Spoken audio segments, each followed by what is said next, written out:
महाराष्ट्र का राजनीति किसानों के ऊपर है, शेतकरियों के ऊपर है। ये चार लोग आकर आंदोलन कर देने से किसान को कोई फर्क वरक नहीं पड़ता। सदाभाऊ खोत ने जो स्टेटमेंट दिया है, जो बयान दिया है, मैं उनका स्वागत करता हूं, उनका अभिनंदन करता हूं। और वो शेतकरियों के नेता है, शेतकरियों की परेशानी क्या है वो जानते हैं। और गौरक्षक जो अपने आप को गौरक्षक बोलते हैं कि गौ की रक्षा करने की जो बात करते हैं, पहले उन्होंने तय कर लेना वो किसकी रक्षा की बात कर रहे हैं। पहले गौ वंश की रक्षा की बात करते थे, अभी काला जानवर भी पकड़ने का धंधा शुरू करे, गाड़ी रोकने का धंधा शुरू करे। तो ये सिर्फ वो ब्लैकमेलिंग करने के लिए, एक समाज को टारगेट करने के लिए गौरक्षक इस तरीके के धंधा करते और राजनीति करते हैं। आज शेतकरी परेशान है। शेतकरी जब आत्महत्या करता तो कि गौरक्षक जाते कि उसकी हमदर्दी के लिए या उनकी मदद करने के लिए। जब जानवर बीमार हो जाता तो उसकी दवा पानी के गौरक्षक जाके करते क्या। जब दुष्काल पड़ता तो क्या गौरक्षक उनको चारा पहुंचाते क्या। जब शेतकरियों के बच्चों के एडमिशन की फीस भरने का आता तो जब वो जानवर मार्केट में लाकर बेचते तो ये बेचने नहीं देते, तो उनके बच्चों का एजुकेशन, उनके पढ़ाई का फीस कौन भरेगा, गौरक्षक भरेगी क्या। बाल बच्चों की जब शेतकरियों की शादी आती है, उनके बच्चों की, वो जानवर बेच के अपने शादी करते हैं, तो कि ये शादी का खर्चा गौरक्षक उठाते हैं क्या।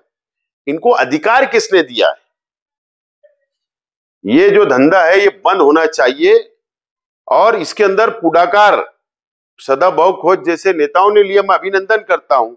लेकिन शेतकरी भाइयों ने भी, किसानों ने भी, सदाभाऊ खोत और शेतकरियों ने भी रास्ते पे आना चाहिए। मैं शेतकरियों के बाजू में रहूंगा। शेतकरियों के हित में आंदोलन करना पड़े, आंदोलन करने के लिए मैं तैयार हूं।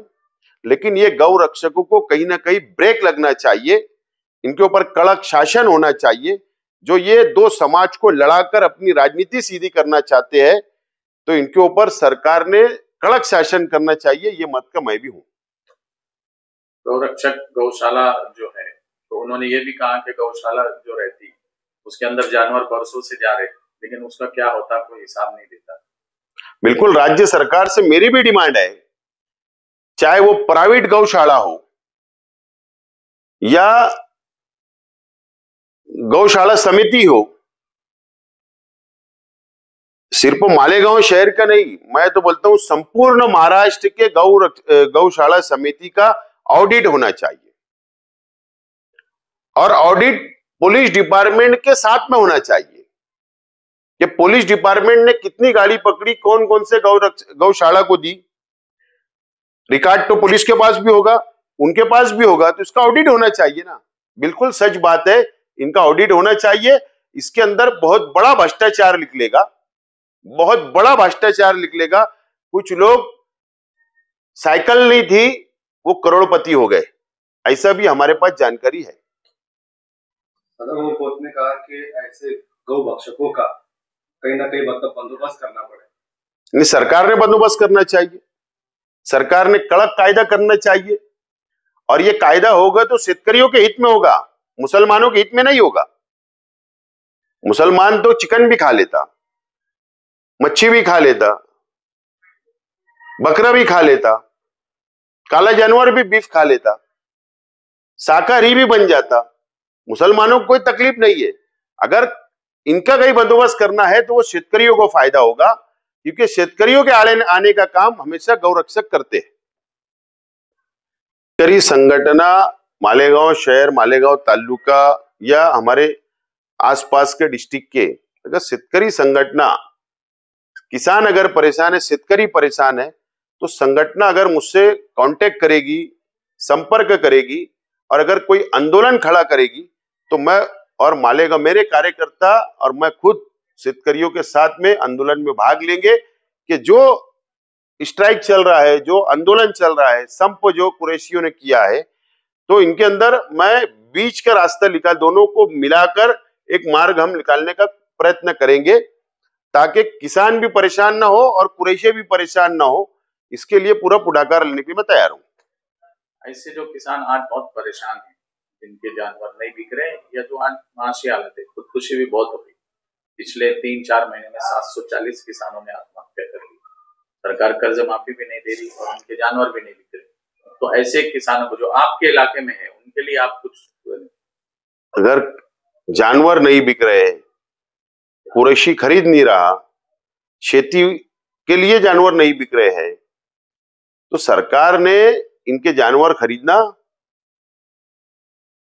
और किसान का भला करना, और नहीं तो सरकार ने तो गौरक्षक जो बोलते अपने आप को, इनको ही बोलना कि तुम ये खरीद लो और तुम इनका पालन पोषण करो, इनका पालन पोषण तुम करो, किसानों को क्यों तकलीफ दे रहे हो? सिर्फ धर्म के नाम पर राजनीति करना, यही गौरक्षक समिति का धंधा बन गया है। और ये धंधा अब सरकार ने भी ब्रेक करना चाहिए। सरकार, ऐसा नहीं है कि भारतीय जनता पार्टी का किसान है वो परेशान नहीं है, बीजेपी का भी जो शेतकरी है वो भी परेशान है, कांग्रेस को मानने वाला शेतकरी भी परेशान है, राष्ट्रवादी को मानने वाला शेतकरी परेशान है, शिवसेना को भी मानने वाला शेतकरी परेशान है, परेशान सब है। लेकिन जब भारतीय जनता पार्टी की सरकार आती तो ये संगठन सक्रिय हो जाता है। और अगर सरकार ने इनको ब्रेक नहीं किया तो मैं तो हमारे शेतकरी भाइयों से मैं तो हाथ जोड़ के विनंती करता हूं कि स्थानिक स्वराज्य संस्था की निवडणूक है सामने, पंचायत समिति है, जिला परिषद है, महानगर पालिका है, नगर पालिका है, तो एक समय आ रहा है कि शेतकरियों ने डिसीजन लेना चाहिए कि सरकारी पक्ष को हरा देना चाहिए, ताकि एक संदेश जाना चाहिए कि इस तरीके की दादागिरी, नफरत की सियासत, राजकारण, दो समाज को लड़ाने के लिए नफरत पैदा करने का ये बंद होना चाहिए, ऐसा संदेश देना चाहिए। ऐसी खबर मिलती रहती है कि जो गौशाला में जानवर पकड़कर लेकर जाते हैं, कोर्ट से ऑर्डर हो जाते हैं, उसके बाद भी गौशाला वाले कई गौशाला में जानवर को छोड़ते नहीं, परेशान करते हैं इनके जानवर। इसीलिए मैंने कहा ना कि ऑडिट होना चाहिए, कितने ऑर्डर हुए कोर्ट ने, कितने जानवर छुड़े या नहीं छुड़े, या पुलिस ने कितने लोगों को छुड़ा कर दी, या पुलिस ने जानवर पकड़ के उनको कितना दी, इसकी ऑडिट होना चाहिए। जब तक ऑडिट नहीं होगा, जब तक ये भ्रष्टाचार बाहर नहीं आएगा।